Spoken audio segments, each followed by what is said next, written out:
d'habitude oui. waaw conseil des ministres bi am na jeudi la am parce que mercredi la ñu amoon habitude di gis ni le conseil des ministres ci lay am. waaye cette fois-ci dañ ko indi jeudi bi ndax dafa am délégation bu am solo bu am dayoo. waaw gan gu rëy ñoo xamante ni mooy les Émirats arabes. te nga xamante ni wax naa fi keroog seen relation ak Sénégal ci domaine yu bëree bëri. que ce soit muy ci pétrole bi muy ci gaz bi muy ci formation muy ci santé muy ci agriculture muy ci formation professionnelle donc li ñu lëkkaleeg Émirats arabes yi dafa yaatu te dafa bari te Émirats arabes yi aujourd'hui dañu nekk ay réew yoo xamante ni c'est comme les États-Unis d'Amérique ni ñu regroupé woo ba pare yor ay capacité ay réserves pétrolières et gazières yu am solo. ñu gis ni temps yee premier ministre dem na fa ba am lu waxtaan woowu ay commencé indi ay njeexital Sénégal ñu gis nañ lu bare lu am ci coppite ci dund gi ci wàññeeku njëg yeeg ñooñu maanaam nag ñooña nag véritablement ñoo ñëwoon seet si ñi nga xamante ni mooy gouvernement Sénégal seet si le premier ministre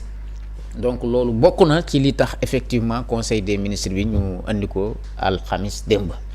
maintenant nag am na ci teewaayu président de la république comme ni ñu amee habitude di gis ni président de la république moom mooy véritablement présider conseil des ministres maintenant nag président de la république bu teewee dafay aborder communication ci ay axes bu paree premier ministre ñëw aborder communication également ci ay axes waaye bu premier ministre pare ak ministres yi nga xamante ni war nañu jël seen itam kàddu ñoom itam. bu ñu paree nag ñu dem ci mesures individuelles yi ak titres législatifs yi mooy bu fekkee dañoo am ay projet de loi yu ñu war a yóbbu assemblée nationale et cetera tout ça loolu yëpp nag am na ci biir effectivement ci biir conseil des ministres bi maintenant nag le président de la république ci biir conseil des ministres bi. dafa am ci ay points yoo xamante ni ci la accentuer ci la accès du moins. li nga xam ne ni que mooy communication benn bi mi ngi wax ci stabilisation et transformation. consensuel du secteur de l'enseignement supérieur maanaam ci mbirum njàngale mu kawe mi le président de la république indi na ci communication bu yaatoo yaatu beneen aspect bi tamit mu ngi ko orienté wu ci rénovation du système national de recherche et promotion de l'innovation maanaam lépp lu nga xam dafay jëm ci wàllum recherche scientifique président de la république accentué na ci sa communication ak lu jëm ci véritablement réhabilité waat joxaat dayoo li nga xam ni que mooy le secteur ferroviaire boo waxee nag le secteur ferroviaire ñëpp dañuy dem xel yi dafay dem ci chemin de fer yeeg et cetera wax na itam ci ni ñu war a mën a def ba xeex ak dundu geeg yu ni mel donc ci communication bu njëkk bi nga xam ni ci la tàmbalee di wax ci njàng mu kawe mi le président de la république son excellence monsieur Bassirou Diomaye Faye wax na ci li nga xamante ni moo amoon ci jamono yi ñu weesu ci université yi nee na daal war nañ fexe ba ak dal am ci véritablement ci université yi ci Sénégal yëpp loolu président de la république wax na ko nee na nañu fexe ba jàmm di am ci université yi surtout nag ci njàng mi donc loolu ci kaw loolu sant na ki nga xamante ni moom mooy le premier ministre ñu saytu ak évaluer ak càmbar le plan d'urgence bi nga xamante ni dañ ko tegoon pour l'enseignement supérieur parce que boo xoolee y a un plan d'exécution bu jëm ci véritablement lépp lu nga xamante ni urgence la ñeer université am na plan bu ñu mettroon en place léegi nag le premier ministre Ousmane Sonko président de la République sant na ko pour ñu def li nga xamante ni mooy évaluation bi maintenant nag le président de la République ñëwaat na aussi si système LMD bi. LMD licence master doctorat yooyu xam nga c'est des cycles boo xoolee licence bi c'est 3 années licence bi master bi c'est 2 ans doctorat bi aussi ay cycle la donc nag loolu ci kaw loolu le président de la République nee na véritablement nañu évaluer système d'application bi c'est-à-dire licence bi ak master ak doctorat bi président de la République santaane na pour ñu évaluer waat li nga xam ne ni que mooy système LMD bi beneen bi wax na ci infrastructure yi ak chantier yi nee na nañ ci gën a góorgóorlu ba chantier yi ak véritablement li nga xam ne ni que mooy les infrastructures académiques donc nañ ci gën a góorgóorlu gën ko ñoñal voilà loolu président de la République ñëw na itam ci université véritablement Cheikh Hamidou Kane parce que nee na foofu itam war nañ faa gën a góorgóorlu ci wàllum technologie ak la nga xamante ni dafay jaadu pour que université boobu mën a répondre véritablement aux normes ci lu jëm ci wàllum digitaliser li nga xam ni que mooy enseignement yi ak les travaux de recherche. Donc université Cheikh Hamidou Kane président de la République nee na nañ fa gën a góorgóorlu ba lépp lu université bi laaj pour mën a méngoog jamono surtout ci recherche scientifique yi ak véritablement digitaliser li nga xam ni que mooy njàng meeg njàngale mi nañ ci góorgóorlu bu baax. Donc beneen bi itam ci toujours ci université yi président de la République wax na ni nañu dem ci ay réformes. waaw loolu moom wax na ko nañ dem ci ay réforme yoo xamante ni gën a saytu dépenses yi nga xamante ni université yi dañ koy def les universités mooy yi nga xamante ni njàng mu kawe mi moom la concerné président nee na nañu vérifier lépp lu nga xamante ni ay dépenses lañ def ay audit càmbar bu baax a baax parce que nag des fois itam la gestion des universités ça pose débat ci seen système de financement yi. xam nga keroog rek yaa ngi fii laaj nga ni est-ce que am na rapport xawma lan bu kii université yow mii laaj nga ko fi benn jour te laaj bi tey lay door a am njëriñ nga ni est-ce que am na benn rapport bu mës a wax ci gestion wu université ba mu ne la le gars là bi ma la cité loon keroog muy Cheikh Oumar Anne waaw xam nga keroog laaj nga ko maintenant nag président de la République ñëw na dafa mel ni ci sa laaj yi parce que nee nañ def ay audit ci lépp lu nga xamante ni dépense la te mu concerné et effectivement li nga xam ni que mooy université yi waaw maintenant nag ci beneen aspect bi aussi sant na le premier ministre muy Ousmane Sonko mu defal ko benn plan d'action prioritaire ci gestion 2026 bi nga xamante ni effectivement fa lañ jëm maanaam daal ci 2026 bi nee na ko defal benn plan d'action bu am solo boo xamante ni dafay ñeel li nga xamee ni que mooy l'enseignement supérieur lii mooy premier axe bu communication bu président de la République maanaam président de la République lii la njëkk a wax kon da ngay xam ni apporteel na véritablement une importance extraordinaire ci secteur de l'enseignement bi voilà kon loolu mooy li nga xamante ni wax na ko beneen aspect bi nag mooy jëm ci rénover waat li nga xam ni que mooy système de recherche yi ak promotion de l'innovation foofu nag dafay sant le premier ministre lépp lu nga xamante ni ay structure nationale de recherche parce que Sénégal am na ay structure de recherche nee na lépp lu nga xamante ni ay structure de recherche la ak nañ ci fexe góorgóorlu surtout nag ak écoles yi nga xamante ni dañuy former ay ingénieurs ñu góorgóorlu ci baax parce que véritablement le capital humain dafa nekk levier boo xamante ni dafa am solo ci li nga xamante ni que dafay dooleel économie beneen bi tam ci formation yi jëm wàllum science wàllum technologie wàllum ingénierie wàllum mathématique le président de la République nee na nañu gën a développer domaine yooyu bu baax a baax loolu mooy deuxième axe bi nga xamante ni mooy communication premier président de la République beneen aspect bi ci communication mooy boobu dafa jëm ci politique ferroviaire bi boo nee politique ferroviaire da ngay dem ci chemin de fer du Sénégal nee na le président de la République nee na véritablement nañ ko gën a réhabiliter mooy les chemins de fer du Sénégal nañ ko gën a réhabiliter wax na itam ci train express régional bi muy TER bi nee na exploration bi donte nag gars yi ñu ngi koy gën a yaatal mais nee na nañu gën a véritablement gën ko yaatal bu baax a baax ba mu gën a am ndayo maintenant sax ci kaw loolu itam wax na ni nañu teg benn conseil national ferroviaire boo xamante ni fi la ñuy waxtaanee lépp lu nga xam dafa jëm ay études ak ay orientation ñeel véritablement le secteur ferroviaire loolu président de la République abordé na ko maintenant nag ci xeex ak dund gi itam le président de la République salué na rafetlu na wàññeeku gi nga xamante ni nemmeeku nañ ko ci jamono yi ci lu jëm ci wàllum carburant bi ak gaz butane yeeg yu ni mel foofu nag nee na le premier ministre Ousmane Sonko na gën a góorgóorlu ci effort yi nga xamante ni mi ngi koy def ci yu ni mel na ci gën a góorgóorlu gën ko wéyal voilà maintenant nag ci journée nationale de la diaspora bi nga xamante ni war na am waaw le 17 décembre le président de la République nee na moom ci boppam en personne moo koy présider xaw ma nag ndax dina yombam déet waaye moom mooy présider journée national de la diaspora bi war a am le 17 décembre incha allah rabbi 2025. ci kaw loolu le président de la république fi mu daanelee kàddoom mooy effectivement Aïssatou wax na ni président na keroog li nga xam ni que mooy cérémonie d'ouverture bu 4e édition ci conférence su MSGBCOL maanaam Gaz and Power.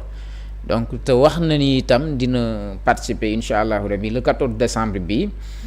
dana participer dana dem Abuja si sommet CEDEAO.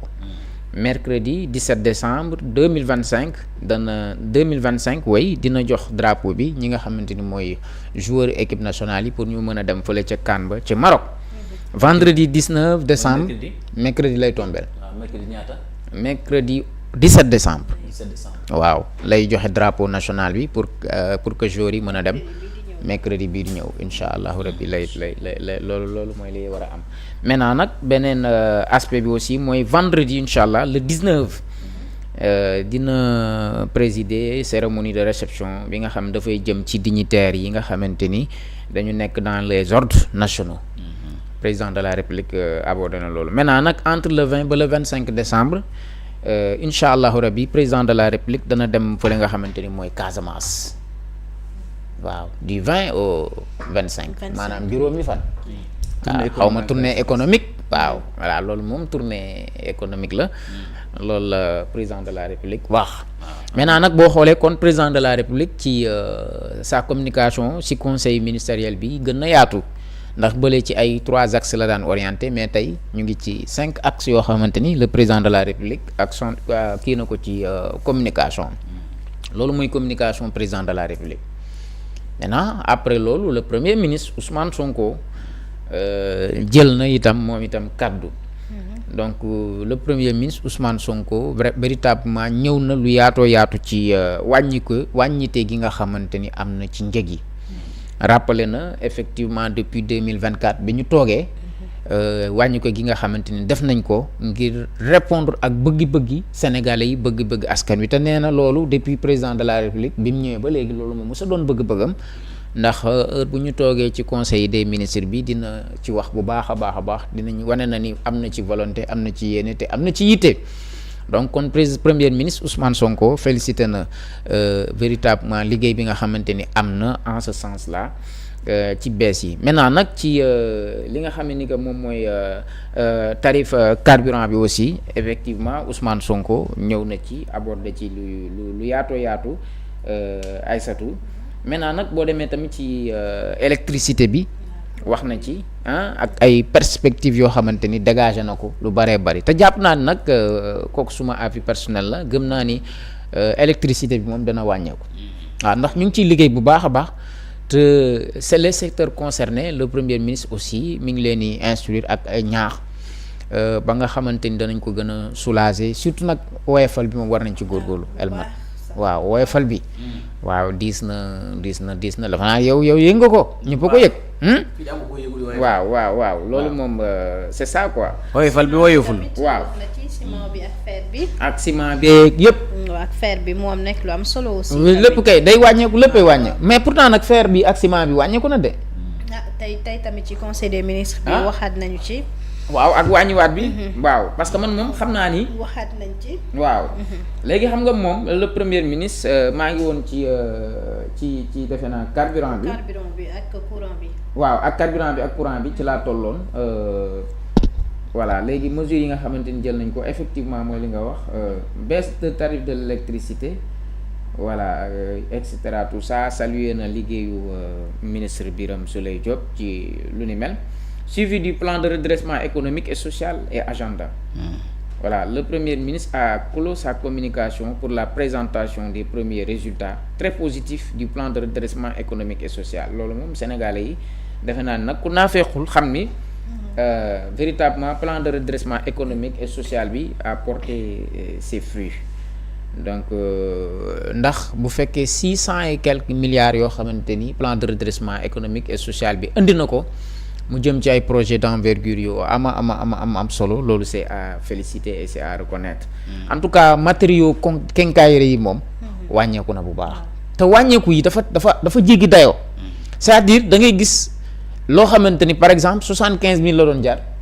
ñun la léegi presque 65 000 lay jar exemple maanaam ay wàññi yu considérable ñoom ñoo si am léegi nag moom wax dëgg yàlla ciment de wàññeeku na bu baax fer wàññeeku na ak yeneen yi nga xamante ni ñoo ci toftalu. maintenant location bi war na wàññeeku nag. lépp war a wàññeeku. courant bu wàññeekoo. bis tataay nag nañ ci wax itam. transport bi. waaw wax fii barki dem de. non war na wàññeeku de fukki dërëm yi ñu daan jëlal nit ñi war nañ koo delloowaat. moom koy bu yokkee. bu courant bu kii wàccee kay carburant wàccee kay. bu carburant yokkee ñoom ñu yokk paas yi. waaw bu carburant wàññeeku duñu yokk paas yi de. duñ ko wàññi dañ koy maintenir. mais nag du yoon nag bu dañ ko war a wàññi nag. du yoon nag xam nga dañ ko war a wàññi. waaw maintenant nag Elmat ci communication des ministres. le ministre de la famille comme d'habitude muy ki nga xamante ni mu defe naa mooy Maïmouna Dièye. waaw moom itam def na communication wam ci tolluwaayu liggéey d'extension du registre national unique muy RNU. De sa mise à jour et de la certification du programme national et cetera loolu abordé na sa communication même le ministre de l'industrie aussi jël na kàddu wax na itam moom tolluwaayu liggéeyam fi nga xamante ni fa la toll ci texte législatif yi ak réglementaire yi aussi am na ay jéego yu am solo yoo xamante ni véritablement conseil bi examiné na ko ba xool ko mu jëm ci projet de décret bi nga xamante ni dafay modifier le décret de 2019 portant création du centre de formation judiciaire muy CFJ